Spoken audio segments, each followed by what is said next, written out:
Assalamu alaikum guys, and welcome to another episode of Smile to Jannah. I saw this story today. Apparently it came out in the Daily Mail a couple of days ago, and then as I was researching it I came across a documentary, and then it was like a Pandora's box. So many things I hadn't known about before.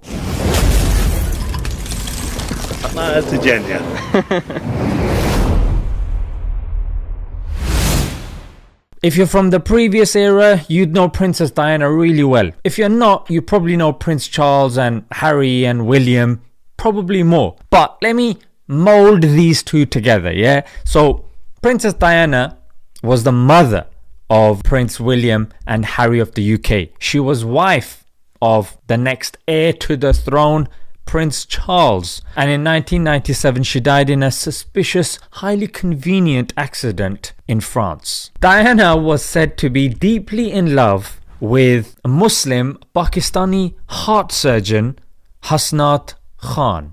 Those closest to her say Diana's affair with the doctor was the most passionate love of her life. Hasnat Khan was the love of her life. So this clip and the subsequent clips that you're going to see are from a documentary that ABC did on the last 100 days of Diana. So this fact of her undying love for Hasnat is not contested. He was healing people. He wasn't remotely interested in her fame.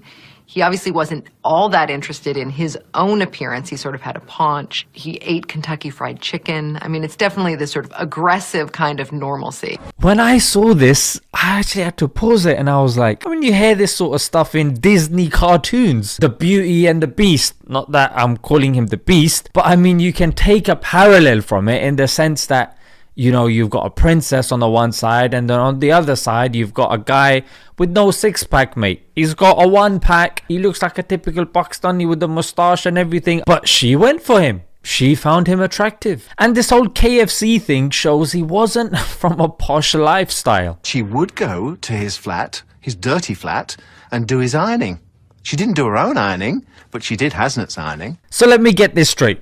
A princess who can have anyone she wants, anything that she wants, goes to a dirty apartment and then does the ironing for him. If that doesn't show true love and the emotional depth of this woman, I don't know what does, to be honest. How she's able to look past all this, that even you guys are like, is he making this up?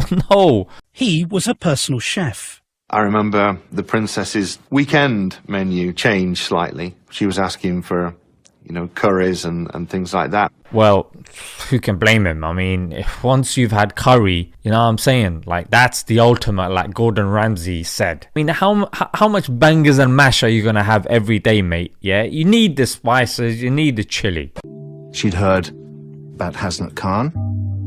Her mother was very anti the princess dating a Muslim man. Now, this is just a glimpse, because in another clip, they were actually saying the sort of stuff that the mum was saying, calling her names that I can't even repeat, mate. She's been writing the grandmother for months at this point. That's another sort of effort that she has to kind of woo the family. It was a family compound. She sat there drinking tea with his aunties and grannies and uncles and everything. Yo, that's commitment right there. The fact that she was even considering moving to Pakistan. Now, what we're interested in is what the Daily Mail said. And they're reporting from Anwar Hussain, who's 83 and the royal family's longest serving photographer. And he goes, they were on a flight and then she came along and she whispered, "Can I have a chat?" And then he goes, "She knew that I was married to an English girl, Caroline. She wanted to know about Islam. She was asking about being married when one person is Muslim and another is Protestant, Christian." And he goes on to say she was interested because of what she was going through, Dr. Hasnat Khan. She didn't mention him, but she assumed I knew it. I think she was wondering how the family would react to him and things like that. Now, Hasnat Khan, according to his father, he was thinking because Diana, the paparazzi were obsessed with her. If her photograph was on the front page of a magazine, the sales went up 25%. So for Dr. Khan, he didn't like all that. He was a private person and he said it's like they're both from different worlds, so probably wouldn't work. But they say throughout Diana's life till the end, she just couldn't let go of him. So in several documentaries, he's actually stated as a sincere man. And this can actually be verified because even when she was alive, people were selling her secrets to the papers, even her own mother. But this guy didn't reveal a thing about what he learnt about her during their private time. And what's awesome here is she clearly trusted the right guy.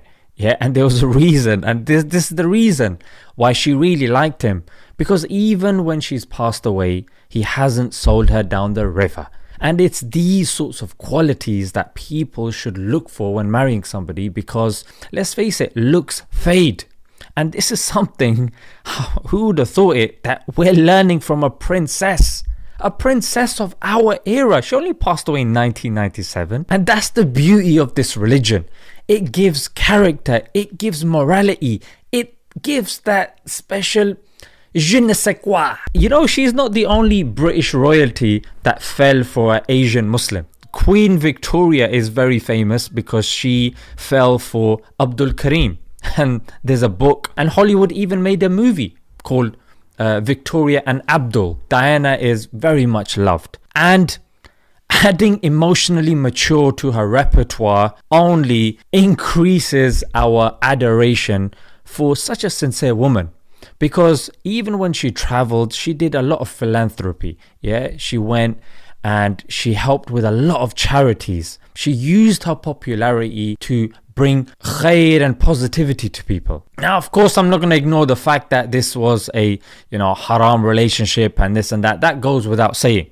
But that is not the emphasis of this video. The emphasis of this video is the fact that she was looking into Islam. Imagine if it's such a barbaric religion. Yeah, why would a royal risk everything? And it's not just Diana, Queen Victoria also. Why would they risk everything to be associated with this quote-unquote cult of barbaric people and religion? That's because it's not. It's absolutely nonsense. And also the fact that the princess could look past the front cover and rather focus on the contents of the book is amazing, and I think it's inspirational to us all. So hopefully this encourages us to obviously work on our appearances, but it seems like a lot of us pay too much attention to our appearances and not that much on our insides. Work on your appearances, but also work on your inside. And what better way to work on your inside than pleasing the one and learning about the one and loving the one who has created you and me. Let's leave it there, guys. Until next time. Assalamu alaikum.